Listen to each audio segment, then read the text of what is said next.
ఈరోజు దేవుని వాగ్దానం 16వ కీర్తన 11వ వచనం. నీ సన్నిధిని సంపూర్ణ సంతోషము కలదు. నీ సన్నిధిని సంపూర్ణ సంతోషము కలదు. జీవ మార్గమును నీవు నాకు తెలియజేసేదవు.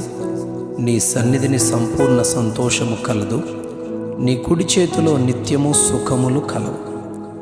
ఇశ్రాయేలు రాజైన దావీదు ఈ కీర్తనను రాసినట్లు మనం గమనిస్తాం.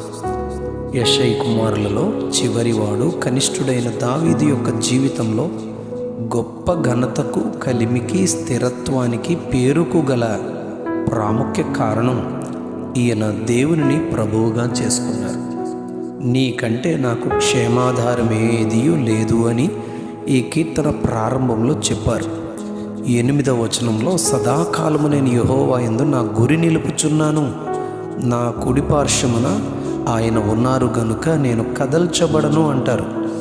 ఆయన భక్తులే శ్రేష్ఠులు, వారు నాకు కేవలం ఇష్టులు. యెహోవాను విడిచి వేరొకని అనుసరించు వారికి శ్రమలు విస్తరిస్తాయని 4వ వచనంలో చెబుతూ ఆయన కుడి పార్శ్వమున ఉండి తన కుడి చేతిలో ఉన్న నిత్య సుఖములను నాకు అనుగ్రహిస్తున్నారు అని 11వ వచనంలో చెబుతారు.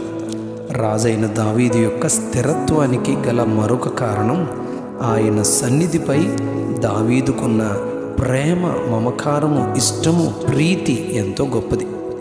51వ కీర్తన 11వ వచనంలో నీ సన్నిధిలో నుండి నన్ను త్రోసివేయవద్దు అని ప్రార్థిస్తారు. కోరహు కుమారులకు కూడా దేవుని సన్నిధి యొక్క విలువ బాగా తెలుసు. 42వ కీర్తన 2వ వచనంలో నా ప్రాణము దేవుని కొరకు తృష్ణగొనుచున్నది. దేవుని సన్నిధికి నేనెప్పుడు వచ్చేదను, ఆయన సన్నిధిని నేనెప్పుడు కనబడేదను అని వారి ఆశను తెలియజేస్తారు. ప్రవక్త అయిన ఆమోసు 4వ అధ్యాయం 12వ వచనంలో మీ దేవుని సన్నిధిని కనబడుటకై సిద్ధపడండి అని ప్రోత్సహిస్తాడు. దేవుని సన్నిధి అంటే ఏమిటి?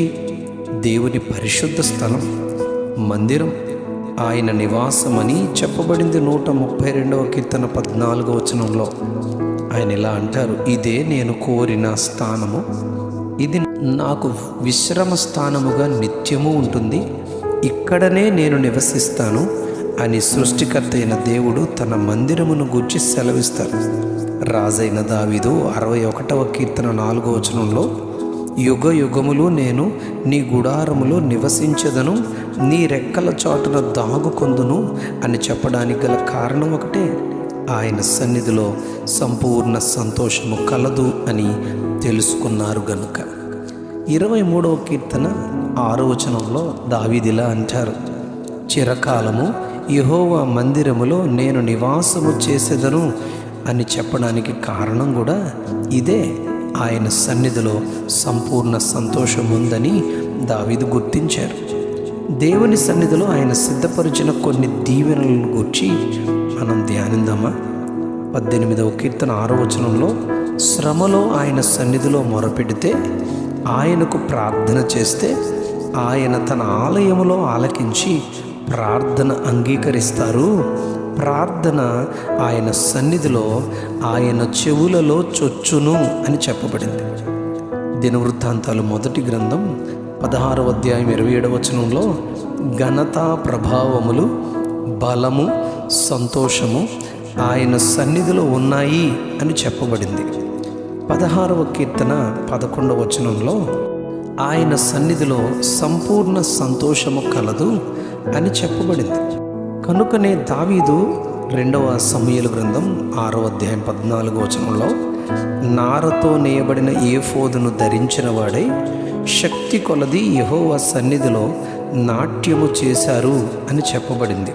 ప్రసంగి గ్రంథం 8వ అధ్యాయం 12వ వచనంలో కూడా దేవుని యందు భయభక్తులు కలిగి ఆయన సన్నిధికి భయపడేవారు క్షేమంగా ఉంటారు.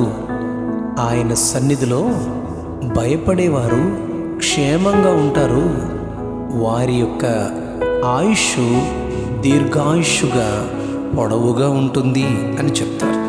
ఆదికాండం 17వ అధ్యాయం 1వ వచనంలో అబ్రహాముతో దేవుడిలా అంటారు, అబ్రహమా నా సన్నిధిలో నడుచుచు నిందారహితుడవయుండు అని హెచ్చరిస్తారు. దేవుని సన్నిధిని ప్రేమించిన వారు, సన్నిధిలో నిందారహితులుగా అబ్రహాము వలె నడిచిన వారు, సన్నిధిలో బ్రతుకు దినములన్నీ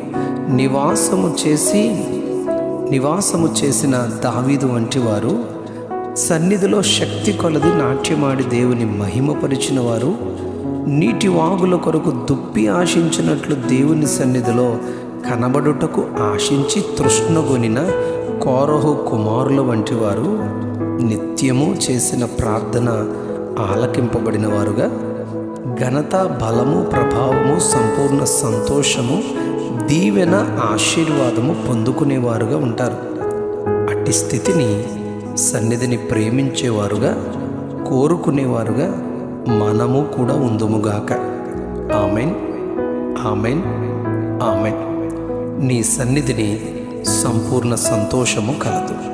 నీ సన్నిధిని సంపూర్ణ సంతోషము కలదు. ఆమెన్.